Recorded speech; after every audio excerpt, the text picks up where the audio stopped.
On the evening of May 3, 2007, in the peaceful seaside town of Praia da Luz, Portugal, a 3-year-old British girl named Madeleine McCann vanished from her family's holiday apartment. What followed would become one of the most talked about and mysterious missing person cases in the world. Over the next 25 minutes, we'll take you deep inside the timeline, theories, media chaos, international investigations, and the enduring mystery that still haunts millions the night she disappeared. It was supposed to be a relaxing family vacation. The McCanns, Kate and Jerry, both doctors from Leicestershire, England, arrived in Portugal with their 3 children and a group of friends. They stayed at the Ocean Club Resort, a family-friendly complex near the beach. On May 3, around 8:30 p.m., the adults gathered at a nearby tapas bar, less than 100 meters from the apartment. They took turns checking on their sleeping children every 20 to 30 minutes. At 10 p.m., Kate McCann returned to check on their kids, Madeleine and her younger twin siblings, and found the most chilling scene any parent could imagine. Madeleine's bed was empty. The window was open. The little girl was gone. The alarm was raised immediately. Staff and guests searched the area. Local police were called. But by the time sunrise hit Praia da Luz, there was no sign of Madeleine. Initial investigation and mistakes. The Portuguese police, known as the PJ, launched an investigation. But many experts have criticized the early response. There was no immediate lockdown of the area. Fingerprints were smudged. The crime scene wasn't sealed properly. It took hours to notify Border Patrol or even airports. Media began swarming the town. British tabloids fueled daily speculation, often without solid facts. Despite a massive effort involving dogs, helicopters, and international agencies, no physical trace of Madeleine was found. Suspicion turned inwards. Shockingly, in September 2007, Kate and Jerry McCann were named official suspects, or arguidos, by Portuguese police. Some believed they had accidentally harmed their daughter and covered it up. But there was no concrete evidence. Eventually, the McCanns were cleared. But the damage to their public image had already been done. Theories that haunt the case. Many theories have emerged over the years. 1. Stranger abduction. The most widely accepted theory. An intruder entered the apartment and kidnapped Madeleine while the parents were at dinner. But how did they get in and out without being seen? 2. Burglary gone wrong. Some believe someone broke in to steal and took Madeleine as an impulse decision. 3. Sex trafficking ring. Given the area's history and proximity to European borders, this theory suggests she was taken and smuggled out quickly. 4. Parental involvement. Despite being officially cleared, some remain convinced the parents were involved, though no evidence has ever confirmed this. 5. Mistaken identity.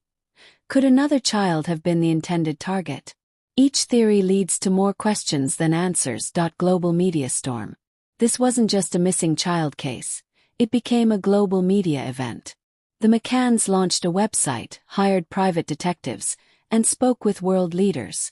Millions of people donated to the Find Madeleine Fund. Even Pope Benedict met the family. British tabloids published sensational headlines daily. Suspects were named and ruined, only to be cleared later. TV specials, documentaries, and online forums kept the case alive and controversial. Some called it media exploitation. Others called it a public mission to find the truth. And false hopes. Over the years, many leads emerged and fizzled. Sightings in Morocco. A blonde girl in Sweden. A woman in New Zealand who resembled Madeleine. Each time hope surged, only to be crushed. In 2011, the UK government launched Operation Grange, a massive police review of the case. Dozens of officers re-examined over 40,000 pieces of evidence. In 2020, a new suspect emerged. Christian Brueckner, a German sex offender with a history of child abuse and time spent in Portugal. German police say they believe Madeleine is dead, and that Brueckner is responsible. But even now, no charges have been filed. No body has been found. And no closure has been reached. The Madeleine McCann case is more than a mystery. It's a symbol. of parental grief, of media obsession, of failed systems, and of a little girl who should have been safe in bed. Thank you for watching. If you want more in-depth crime stories from the UK, Europe, and around the world, don't forget to subscribe. Until next time, stay safe, stay aware, and never stop asking questions. The perfect storm of circumstances. The disappearance of Madeleine McCann happened under highly unusual circumstances. It was a quiet holiday village in Portugal. A British family on vacation. A child vanishes from her bed while her parents are just meters away having dinner. There was no break-in, no struggle, and no noise. This eerie quietness and the setting, a picture-perfect family resort, made the story feel like something out of a movie. Struck fear into parents worldwide. If a child could vanish under such safe conditions, what place was truly secure? She was young, blonde, and photogenic. As disturbing as it is, the media tends to focus more heavily on certain types of victims. Madeleine McCann, just 3 years old, had big expressive eyes and a face that was easy to plaster across newspapers and screens. Her photos captured innocence, and that made her story emotionally gripping for millions. This visual element played a huge role in how quickly her case spread across media platforms worldwide. British media obsession. The UK press, especially tabloids, took the story and made it a media frenzy. Day after day, the McCann case dominated headlines, regardless of whether there were any real updates. Suspects were named and shamed, theories ran wild, and speculation became entertainment. The coverage was so intense that it even sparked lawsuits. The McCanns themselves sued several newspapers for false reporting. This relentless media pressure amplified every new detail and made it impossible for the case to fade into silence. The role of the internet and social media. 2007 was a key time. The internet was exploding, but social media wasn't yet fully controlled. Online forums, blogs, and YouTube exploded with amateur sleuths and conspiracy theorists. Everyone had an opinion, and many acted like investigators. The case became one of the first truly viral true crime events of the digital age.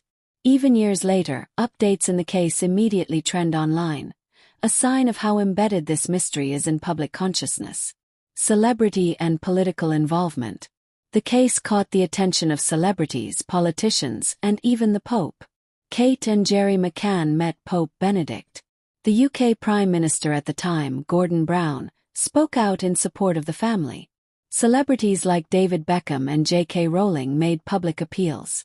This level of high-profile support was unprecedented and gave the case an aura of global urgency.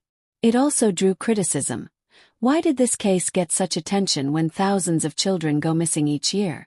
Emotional identification by the public. Parents everywhere imagined themselves in Kate and Gerry's shoes. The idea that your child could vanish without a sound in a safe environment tapped into deep psychological fears. It wasn't just sadness, it was terror. That emotional connection made people cling to the case and follow every update obsessively. It became not just a news story, but a symbol of parental vulnerability in an uncertain world. The endless flow of false hope. Over the years, there have been dozens of sightings of girls believed to be Madeleine. From Morocco to Sweden to New Zealand, each time a photo or rumor surfaced, people hoped for a miracle. These false alarms reignited interest and reopened emotional wounds, and kept the story in headlines. Even the naming of a German suspect in 2020 caused a major resurgence of media and public focus, despite no charges being filed. It's an unsolved mystery, and people hate not knowing. At its core, the Madeleine McCann case remains unsolved. There is no confirmed suspect, no body, no resolution. Humans are drawn to stories with closure, and this case offers none. That's part of what keeps it alive. Everyone has a theory. Everyone wants to know what happened. And until the mystery is solved or Madeleine is found, the case will continue to echo through headlines, podcasts, YouTube documentaries, and late-night conversations. The media as a double-edged sword. From the very beginning, the media played a central role in the Madeleine McCann case. British tabloids were relentless, publishing daily stories, exclusive interviews, and speculative headlines. While the coverage initially helped raise awareness, it quickly spiraled into sensationalism. The McCanns' personal life was dissected. Random tourists were labeled suspects. Photographers and journalists camped outside their rental. The media made the story global, but also toxic. The McCanns' media strategy. Kate and Jerry McCann understood early on that they needed media to keep Madeleine's face visible. They held press conferences, launched the Find Madeleine website, and appeared on global news networks. They hired PR teams and private investigators to control the narrative. While some praised their commitment, others questioned whether they were overexposed. Their polished media presence led some people to view them with suspicion, as if grief didn't look the way it was supposed to. Misinformation and media backlash. Several newspapers published unfounded claims, including theories that the McCanns had accidentally killed Madeleine and covered it up. The most extreme outlets suggested they were part of something darker. In 2008, the McCanns sued the Daily Express and the Daily Star for libel and won. But by then, damage had been done. Misinformation spread fast, especially online, fueling conspiracy theories that persist even today. The role of the online public. Online forums, YouTube, Reddit, and Facebook became battlegrounds for amateur detectives and conspiracy theorists. The public formed into tribes.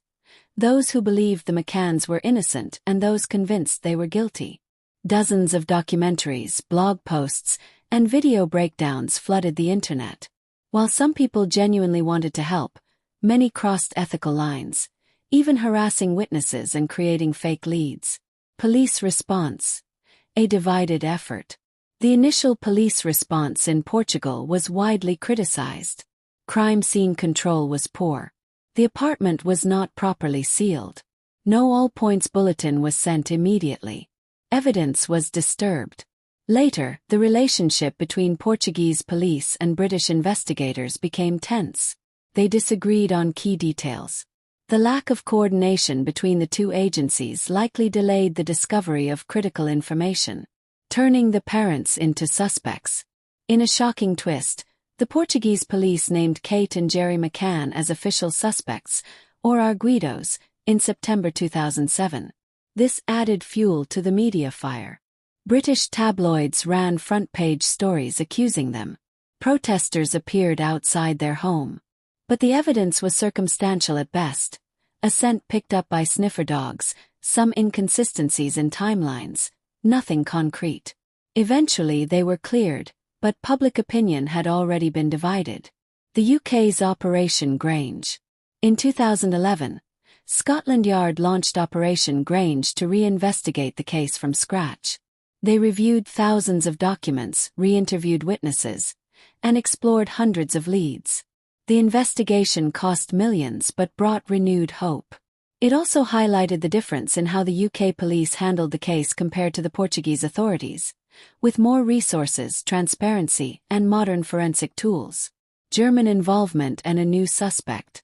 In 2020, German police announced that they believed a man named Christian Brueckner was responsible for Madeleine's abduction and likely death. He was a convicted sex offender who had lived in Portugal at the time of her disappearance. This announcement shocked the world, but it also raised questions. Why hadn't this suspect surfaced earlier? Media outlets exploded with the news. But again, no charges were filed, and Brueckner denied involvement. Still, it was the biggest investigative development in years. A case driven by public pressure. More than 17 years later, the Madeleine McCann case remains active, in part because of unrelenting public interest and media pressure. Every time a new theory or update surfaces, it trends globally. That attention has ensured the case stays alive, but it also means it's been distorted, politicized, and exploited. The media gave the McCanns a voice but also a burden. The public became part of the investigation, for better or worse. And the investigators, caught between politics, public opinion, and poor early policing, continue to search for answers in one of the world's most haunting mysteries. On the evening of May 3, 2007, in the peaceful seaside town of Praia da Luz, Portugal, a 3-year-old British girl named Madeleine McCann vanished from her family's holiday apartment. What followed would become one of the most talked about and mysterious missing person cases in the world. Over the next 25 minutes, we'll take you deep inside the timeline, theories, media chaos, international investigations, and the enduring mystery that still haunts millions the night she disappeared. It was supposed to be a relaxing family vacation.